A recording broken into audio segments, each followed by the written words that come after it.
Tune in for the activation required to make an impact through your purpose at work and in the world. From sales and marketing executive to now an international speaker, life and business coach, and media host, hosted by Melissa D. White, the activation specialist. That's me. We're getting real about personal and professional moments with the world's top leaders and influencers to help you activate your voice and amplify your story. Now, let's get activated.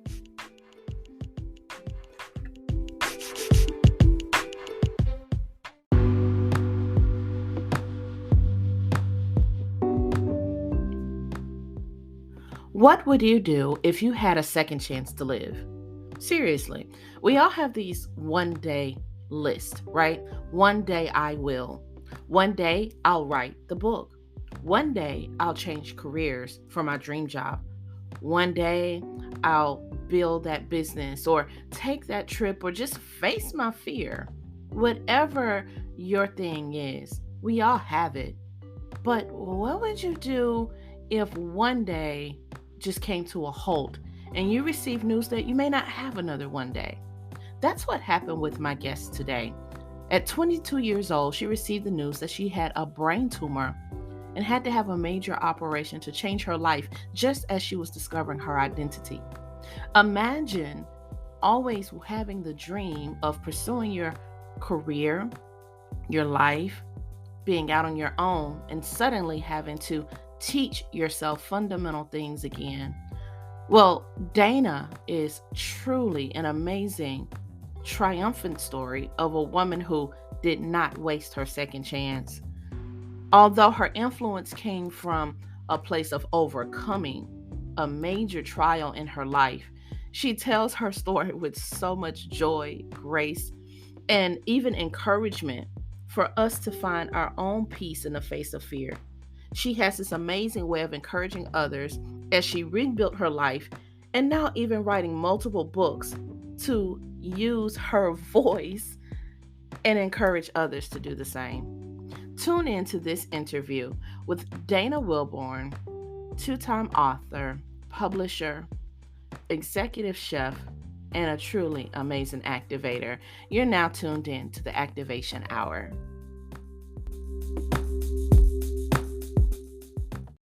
Hey, what's up, family? It's me, your girl, Melissa D. Welcome back for another episode of the Activation Hour, where we make sure that your voice is seen and heard and your story is told. Now, listen, it's been a minute since I've been in the studio, y'all. I'm so excited. You've seen us coming out of the house and back out in the world to meet with some amazing people that oftentimes don't have the platform or opportunity like this to tell their story, and holding true to our mission to make sure that we activate purpose at work and in the world. But a lot of times, people like to say, well, this is what I do for a living, and they disconnect that from, well, this is what I love. But not my guest today.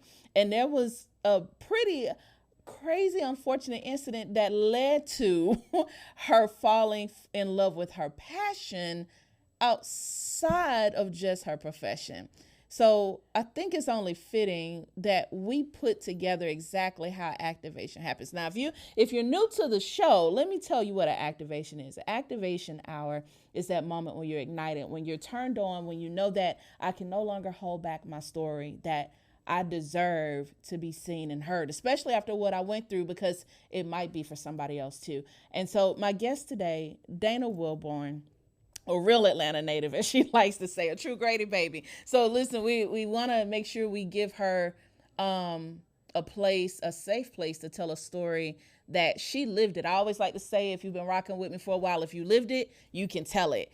And so not only did she live through just the craziest of circumstances to not only fight for her life, but fight to be seen and heard in her career, in her work, and now even through her written word and her books. So Dana, a little bit about her, started out professionally in one direction, but as life would have it, a fight for her life made her want to really go for her purpose, which was culinary arts. And it's not too many sisters I see at that level in the game. You know what I'm saying? We know about mama and everybody else that can cook in the kitchen, but when we see a woman, a black woman who can dominate in a culinary field, she'll talk a little bit about how she had the power to stand up and say, hey, this is what I want for my life after fighting for my life. Hey, this is how she's advocated for women, black women in the culinary field.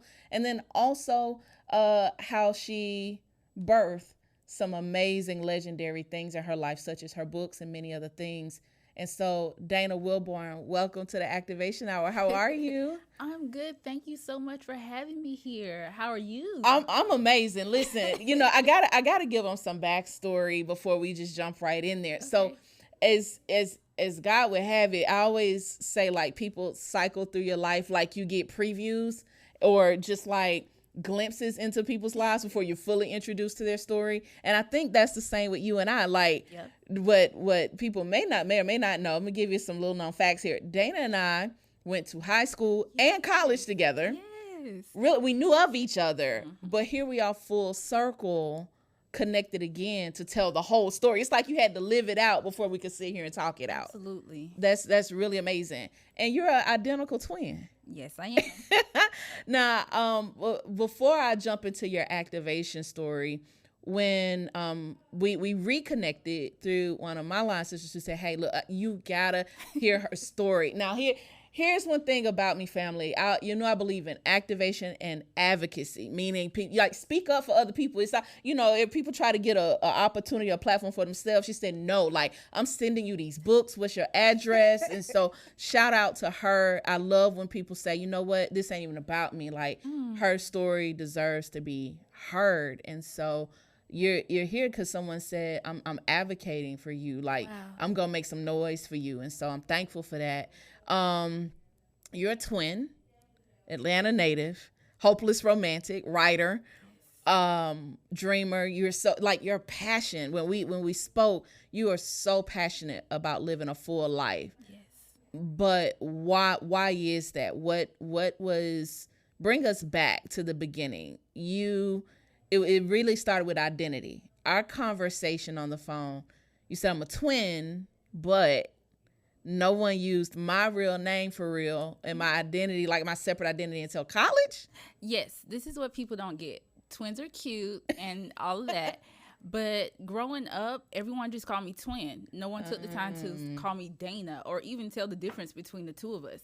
So they called me twin one or twin two. Until I got to college, no one called me Dana. Wow. So for a long time, I was like, I guess I'm just a twin. Like, that's all I am. So you kind of struggle to figure out your place, what you want to do, because you're just identified as this thing. It's very strange. I love my sister. Yeah. Don't get me wrong, but we're individuals.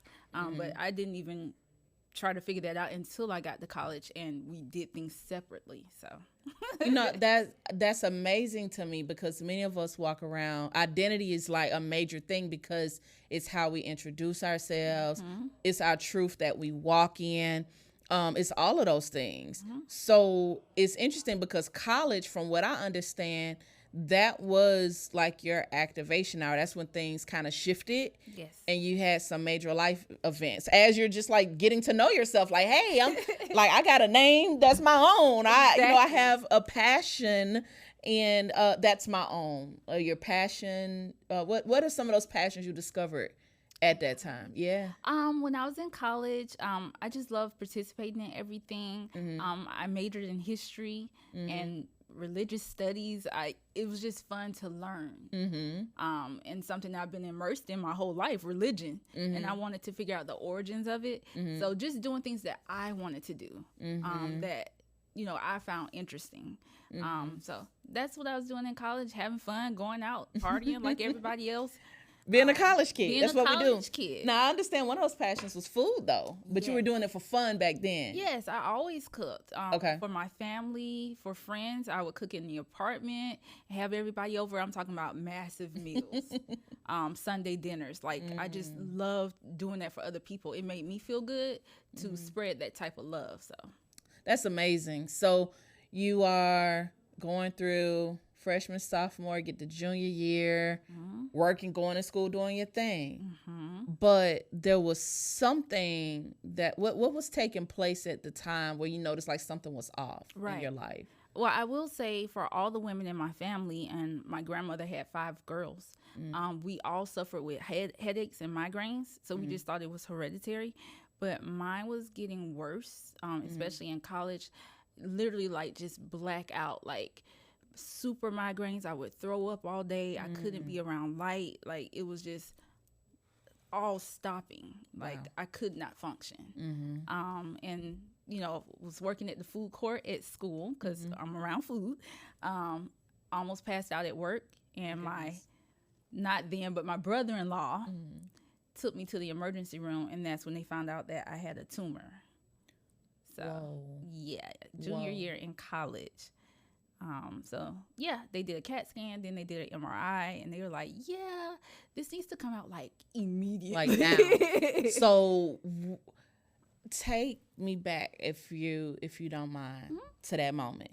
You just said, like, I'm discovering new things. Yes. I'm learning. I have an identity of my own now. I've discovered my identity, that is.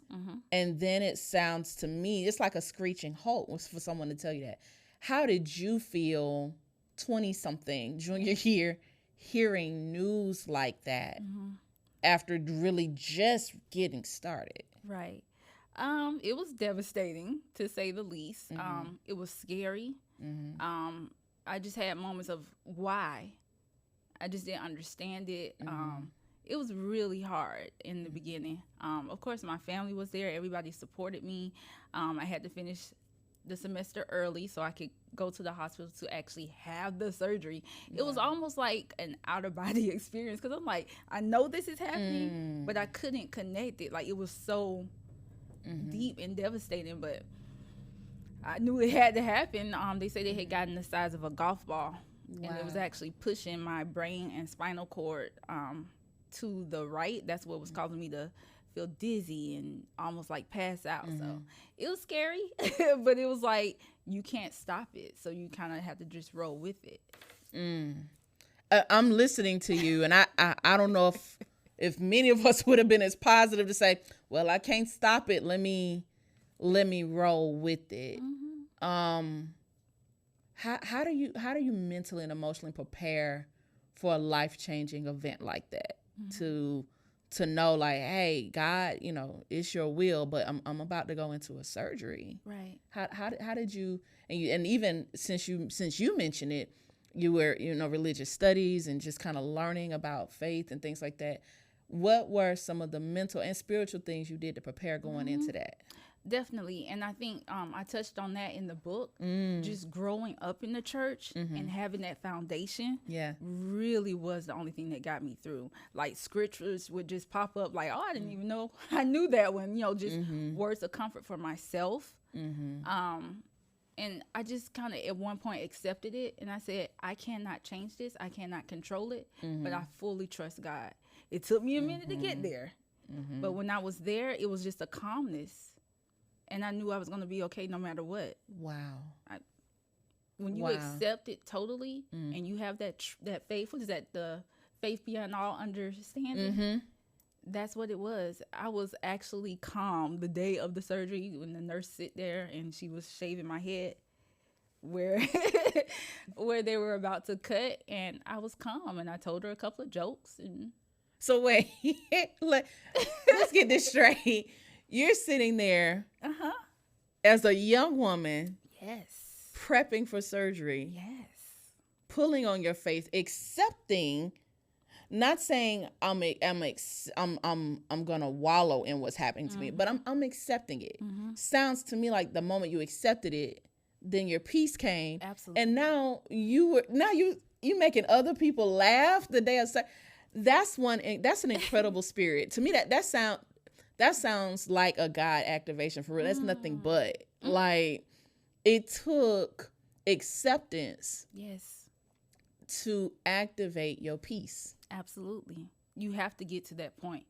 Everybody goes through something, right? But when you accept where you are and you trust that God has you no matter what, it's a calmness, and I wasn't scared. I was scared leading up to it and had my little freak out moments, but then the actual event, it came over me, and that was nothing but God. Wow. Yeah. Wow. Okay, so yeah, whew, as y'all are listening to this story, I feel like those listening are probably, you may be going through something, and acceptance is going to activate the peace to get through whatever it is. Ooh, take a page from Dana. I'm praying for that kind of peace. So your surgery happens. Yes. What happens during and after surgery? So in the book, I tell you, this is all hearsay because obviously I wasn't awake for it. This is your book of Phoenix Rising. Yes. And obviously, by the grace of God, you're still here. You made it through it, and you documented the journey. Yes.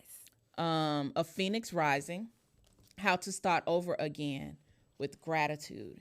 So starting over again. So was this like your, okay, day one, life starts over now? Absolutely. But something happened during surgery that you had to start over. What happened? Yes. So apparently back then, this was in 2002. This is fairly new what they were doing. Wow. It's a rare brain tumor. Wow. It's not cancerous, thank you, Jesus. But when they got in there, they saw how it was interconnected with all of my blood vessels, my veins. So a surgery that should have took an hour and a half, 2 hours was like 7-8 hours.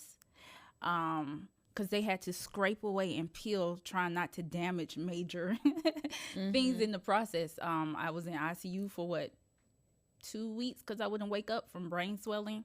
Then in a regular room for a while. I lost the hearing in my left ear.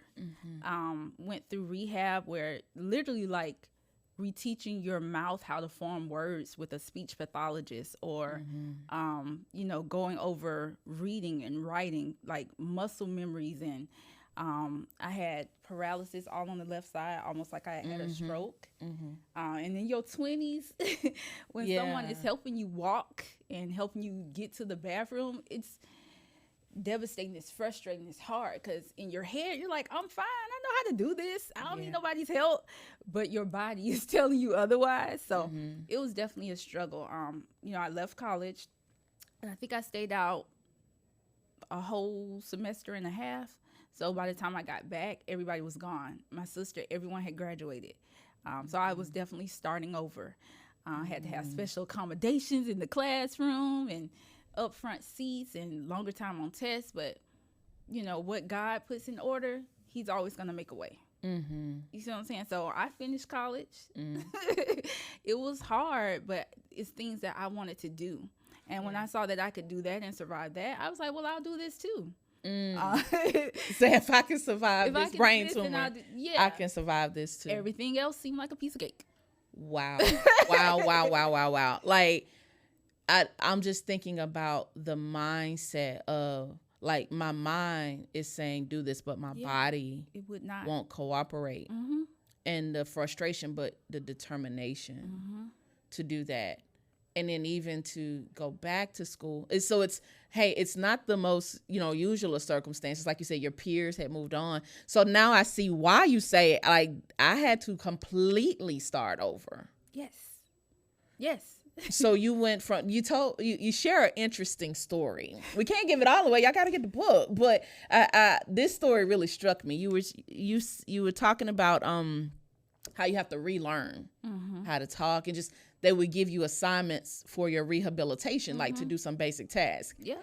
And will you share with us the one story about, like, when you were saying, like, a simple task to go to the store and count the money? Can you walk us through, like, something we totally take for granted? Absolutely. Like, I'm going to go to the store with cash in hand and get my change and buy my item. Yes. So, I don't know, I guess I could say the name. I was at Emory. Okay. And I was at Emory Rehab Center. And it was almost like we were taking a field trip for the day. It was me and some other patients, all just rehabilitation. They took us to the grocery store. They gave everybody, I think, like $20 or something, and get these few items from the grocery store. It was so hard. I don't know what it is. I don't know what happens to you when you go through something like that, as far as your thinking capacity. But picking out the items and then counting the money and trying to make sure I could give her this. It was hard. And it gave me this appreciation for everything, like not wanting to take anything for granted. So doing that in my 20s and having that type of mindset, I was like, I will start over as many times as I need to. Every day God wakes me up, I'm gonna start over. It just taught me so much grace and patience with other people too. But yeah, that was it was very eye-opening, and it definitely helped shape me into what I am now. So you went from struggling to do a basic task that we do every day, which is to go to the store, buy a few things, get change back. What was it? The struggle of like remembering what to buy or counting the money? What it was? I think it was remembering, Okay. because you know it, but it was like something wasn't connecting. So I don't want to say like a $20 bill, like they would give you a 5 or 1, like that. So just counting it out, and I don't know, it was very frustrating. I had a lot of breakdown moments because I just couldn't understand. I knew what to do, but it just wouldn't translate when it was time to do it. So yeah, I just have a unending patience with people, because you never know what people are going through. You really don't. You don't. I hear that, and all I could think about is when you said, I'll start over as many times as I need to, which I say is, hey, God, I pray for the activation to turn on whatever it would turn on my mind, turn on my mouth, turn on the use of this body over and over and over again. And I'm still like, this book, now that we understand this story, I'm like, this is a miracle I'm holding. You went from, hey, I have to learn words again, and to form the words out of my mouth, and to count the money in my hand, to holding a book in my hand. Yes. Please build that bridge. Like, how do you go from that moment in the grocery store of frustration and trying to build back your words, to writing words to document your story? It took time. Like I said, what was that, 20 years ago? My family, main cheerleaders. My mama never left my side. She was in that hospital every single day. They told her she had to go home. She said no. Kindly and sweetly, she said no. They got her a little cot, and she stayed in the room with me every night. But you have to be patient with yourself. No matter what you're going through, give yourself time. Give yourself grace. Grace, yeah. And in time, everything started coming back. It just took time. But yeah, you can get there. Anybody can. So I love how you go into, I call it moments from profession to purpose. It's like, yeah, I went back to school. Okay, great. I got my degree. Great. But what happened after that? Oh my goodness. And, between the twins, Dana was always the wacky one. Dana was always the silly one. I love how we keep coming back to your identity. We're going to talk about that some more. So in your own Dana way. In my way. What did you do next? Going off and jumping off cliffs. I feel like I got my degree from my parents. Okay. I felt like I owed it to them. Okay. But during my rehab at the hospital, they would let me cook. Practice cooking. Scramble an egg, Dana. Can you do this? Can you do that? And before you knew it, I was cooking meals and walking around to the different floors, passing it out to the nurses. And it just gave me so much joy. So I was like, I'm finished with college. I'm going to culinary school. My parents, and your parents were like, they said, ma'am, you just got this 4-year degree that is not paid for yet, and we ain't signing for nothing else. So I took out crazy student loans. Yeah. And I went to the Cordon Bleu to do culinary arts, and I loved every second of it. Wow. Mind you, this was early 2000s, so before all the major cooking competitions and all that. Like, that's what we were doing at school. We would have mystery baskets, and I got to travel to Virginia, and I did competitions. Loved every second. Graduated from culinary school. Immediately got positions as sous chefs and supervisors, and I was just out there doing it. Like, wow. You share the story about moving far away. Yes.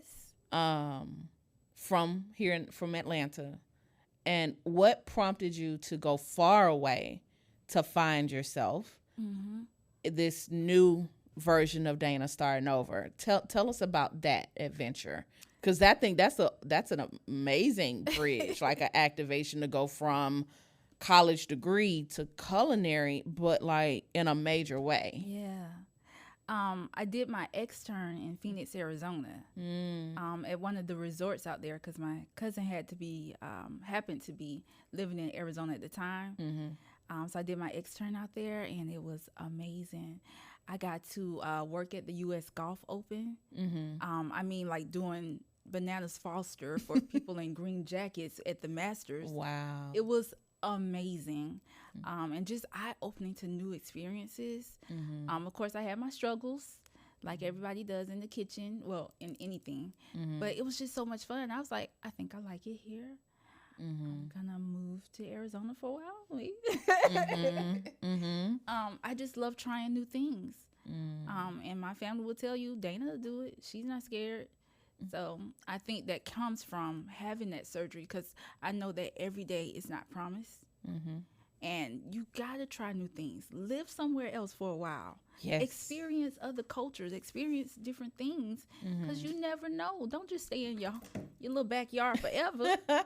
And that's real. There's some people who've never left this city, but just watch the rest of the world on TV or through the eyes of other people. And you just said, I'm gone. I'm there. Hey, I'm buying that ticket. And you put yourself out there in a way that most people wouldn't. Like you said, hey, if I can survive this tumor, I can do anything. Absolutely. So for some of us, we need to like, it may not be a tumor, but there's something. We all have something we could use as our excuse, and it could be a viable one. It could be an acceptable excuse. Absolutely. But will you use that instead as your springboard or your activation or your restart or your start over, as you say it, Dana, to the new thing, the God thing? And so you're cooking, you're doing all these things, but you share something interesting about life in the kitchen, especially for a Black female chef in the kitchen. Tell us about that experience and how that impacted you. I say it all the time. You hear that little cliche or that saying, a woman's place is in the kitchen, barefoot and pregnant. But when it comes to being a leader, directing people around, men did not want to hear that. It's still a very male-dominated field. Wow. And I don't know if it was my degrees or what, but as soon as I got positions in the kitchen, I was automatically starting off at the top. I had one guy quit because he said he refused to work under a lady. So never mind the fact that I was Black. Let's just focus on I'm a female. And men did not like being directed and ordered around by a female. So that was really hard. But I think I had to work extra hard just to show I deserve to be here. I know what I'm talking about. And once they saw that, they were okay basically just listening to me and following, my direction. So it felt good to stand up for myself. It was definitely exhausting, taxing and trying, but I felt like I deserve to be here. I know what I'm doing. Absolutely. And I fought for that every day. Absolutely. We're going on this journey with you as I'm listening to the story. It's like you went from adversity, a major life event, to acceptance. The acceptance activated peace in your new life, and then you begin to advocate. Like you're like, no, like I'm a woman, I'm an educated woman, I deserve to be here. Absolutely. And advocating for other women, like I deserve to be in this space. And you share about just the long hours and how taxing it is, but it was your passion, so you're willing to do it. Until what happened? What's the one thing you said there was one thing that would bring you out of the kitchen, and what was that, or who was that? A baby. Yeah, I was in food, catering. I mean, I tried every end of it, from assisted living homes. I did resorts. I did hotels. I did every aspect of it, and I always knew if I ever had a kid, I just didn't see how that would fit into that equation, because I could easily work 70, 80 hours No problem. Like I told you when we had that snowmageddon, Yeah. I was working at a hotel and people were stuck, couldn't get in. I literally spent the night in the hotel. They got me a nice little room. 5 o'clock in the morning, I came right back downstairs to the kitchen, turned everything on, and started doing room service orders. But I said, if I ever had a kid, I didn't want other people raising my child. I know that everybody has a different circumstance, and sometimes they don't have a choice. But hey, mama, can you watch the baby? Grandparents are raising the child. I knew if I had one, it was my responsibility to take care of him. So I got pregnant, and I was about 4 months pregnant. Had a really busy day at the hotel. I'm ordering people around. I'm asking the dishwasher to do this. I need more plates over here, this, that, and the other. We got to get this food out on time. I said, hold on 1 second, y'all. I ran to the bathroom and threw up. You're like, oh, I know what it is. Threw up. Yeah. And then I said, yeah, no, I don't think I'm going to be able to do this. So you like quit then? I didn't quit right away. Okay. I was about 4 months. I asked housekeeping to give me a bigger coat so people couldn't tell. And then I just devised a plan because I was like, I can't do both. I can't be a good mama and work 80 hours a week. Sometimes we would go, 18 days before I got a day off of work. That's a lot. I'm just saying. Yeah. That's how that industry is. So I just, eased my way out of that. And then I did catering for a while, different things. But when that baby came, I was like, okay, new purpose, starting over again. New purpose. Wait a minute. Like, you can't skip by that. So you go from one activation to another. Y'all see, like, that's just how life happens. I'm doing what I love in the prime of my life and my career, and a new thing happens. So it's like, am I willing to give up something I love for a greater love? Which at the time, some people may see it differently, like, okay, a setback, or I have to change my life, whatever. You're like, no, this is what's required for me to do at this moment. And so you shared something with me about, so if I understand it right, you were kind of documenting some of these things going on in your life. It's the book of Phoenix Rising. This is your first of your 2 books, right? Is this like a culmination of maybe your journals and everything leading up to like your process and everything that's going on now? So a Phoenix Rising, it's really almost like it's me telling my story, my testimony, but then it's also writing prompts in there, and I'm asking you questions. So we're having a conversation. What do you struggle with? What's going on with you today? So it's me telling my story and then allowing you to talk back to me. So it's a story, and then you're journaling, because it's all about shifting people's mindset, and you got to be more positive.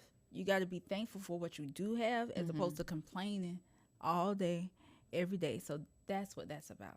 I love it. It is a mindset shift for gratitude. So you're grateful. Baby is here. New life. You're not in the kitchen as much as a chef, but you're living your life now as mom. What happens as mom now?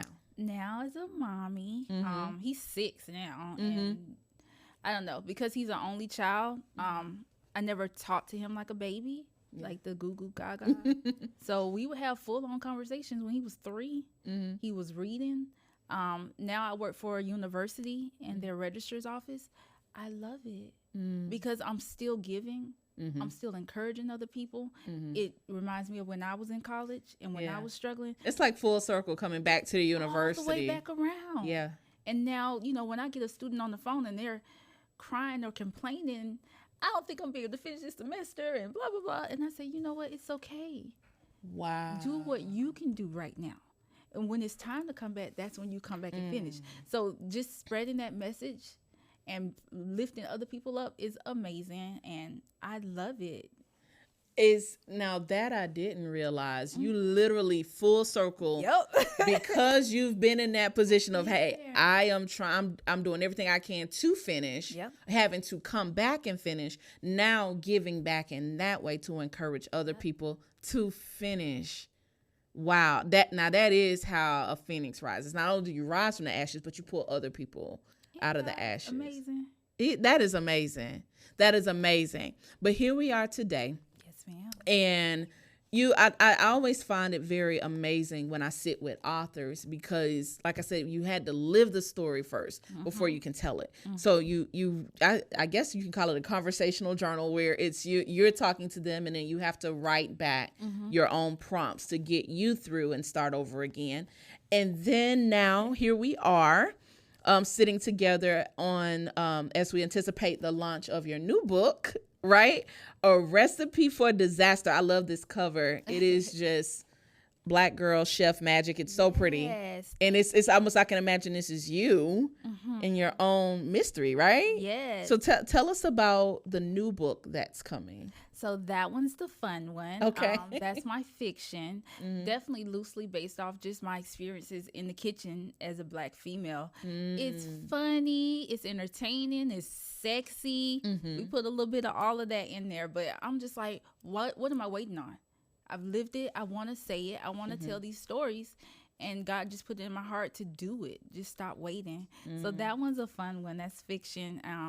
Just, culinary journeys and what happens in the kitchen. So I love it. So the backdrop is set Queens Resort. Tell us just a snippet because you got to buy the book.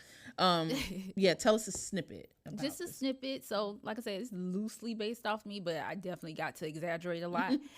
So Black Southern peach moves to Arizona, so those are the same. Sounds right? Familiar. Then the shenanigans start up in the kitchen. She faces a lot of things. She falls in love with maybe the wrong type of guy, but he seemed real. We like the bad guy. So that's what that story's about. And then how she ultimately finds her way back to her first love, which is food and cooking. I love it. I love it. You mentioned you just felt like an urgency, like, let me do this now. Let me not wait for my stories. Yep. What new life-changing event has led to the urgency to write the stories, to tell the stories now? Well, so that's in the other book. I talk about that as well. Because we always knew it was a probability that my tumor could come back. And it has. It's in a different location now. It's behind my left eye. And when they first found it, it was kind of small. They were like, it's fine. We're just going to do a wait and see. But last year, and I put in there, I remember it crystal clear because it was the day of the insurrection. I had my phone on mute. And everybody's calling me, I guess, to tell me about what was going on. And I was at the doctor's office. And they were like, yeah, it's got to come out.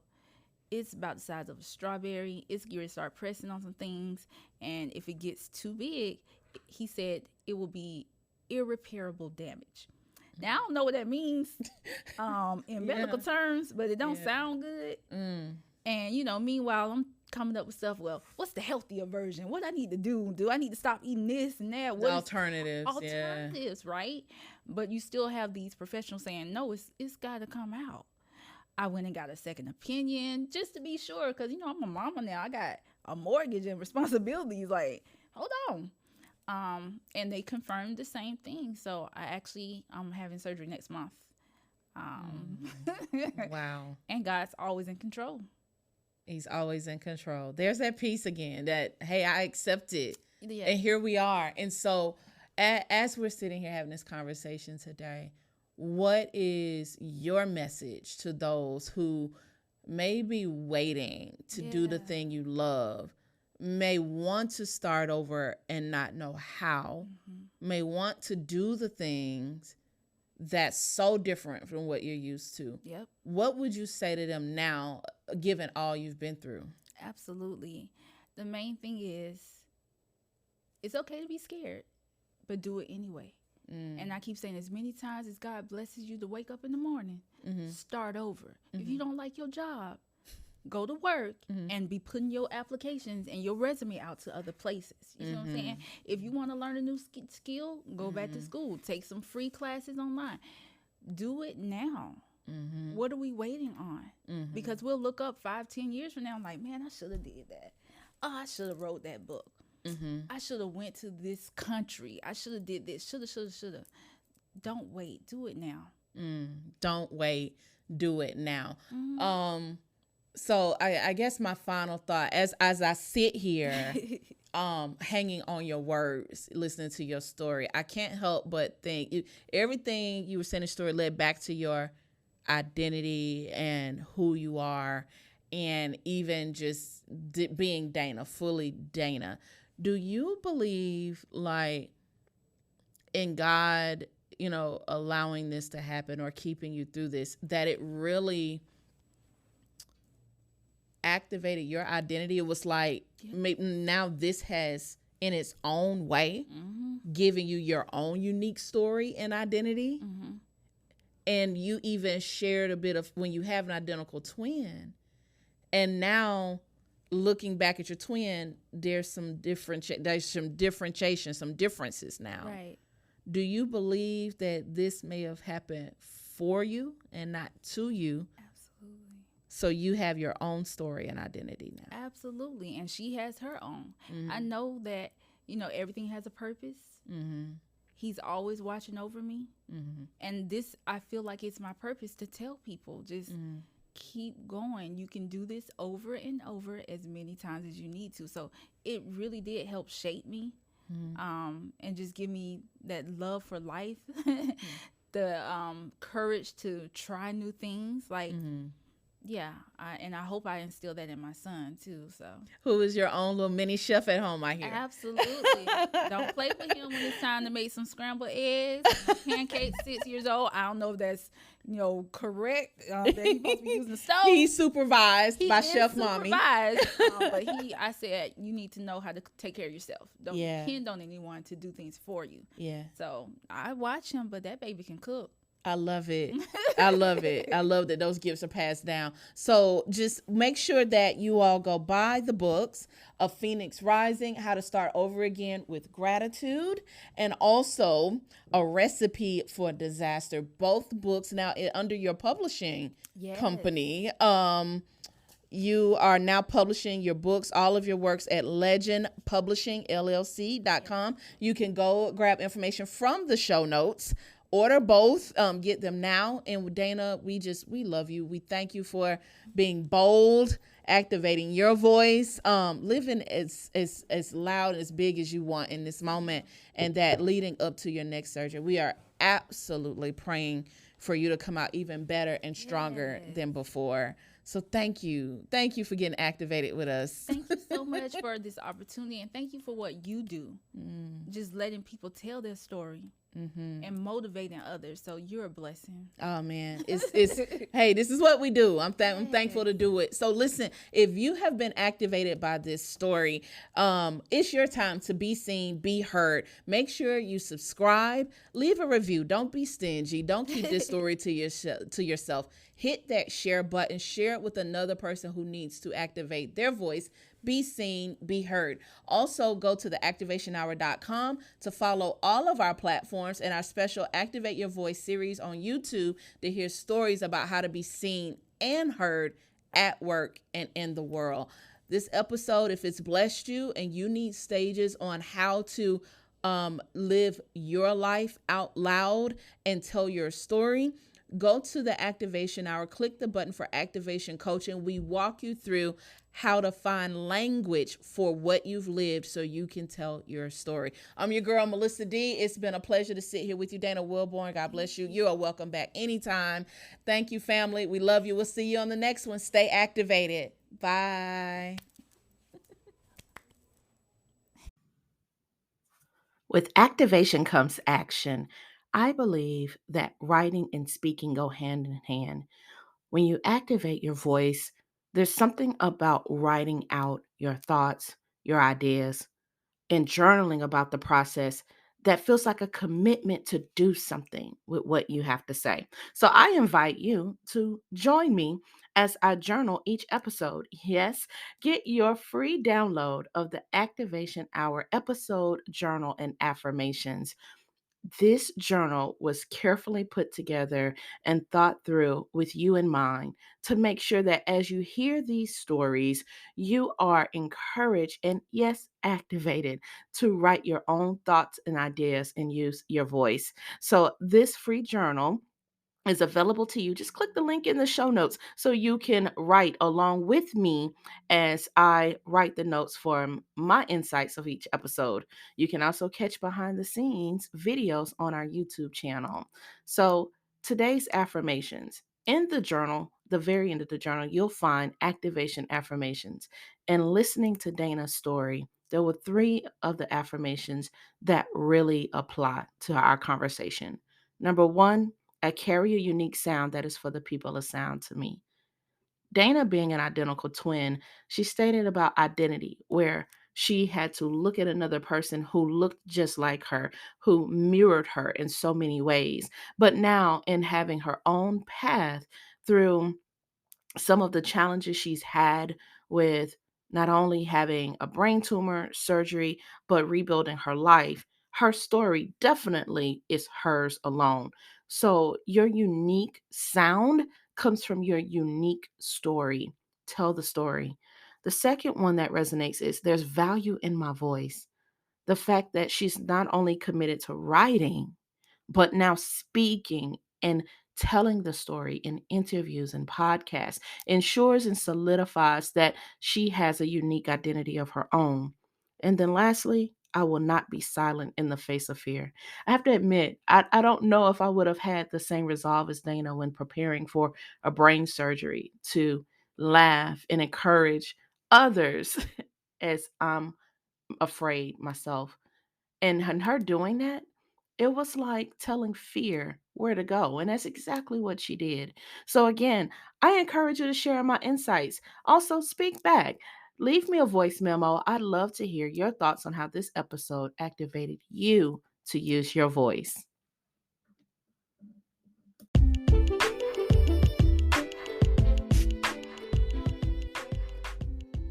If you love this episode, please make sure to subscribe, turn on your notifications, and share with a friend. Also, if you really want to get behind the scenes, go now to our YouTube channel at The Activation Hour. The link is found in the show notes for you to actually see my guest live and in person, and to even catch more details of our conversation behind the scenes. Stay connected and join us next time for The Activation Hour, Purpose at Work and in the World.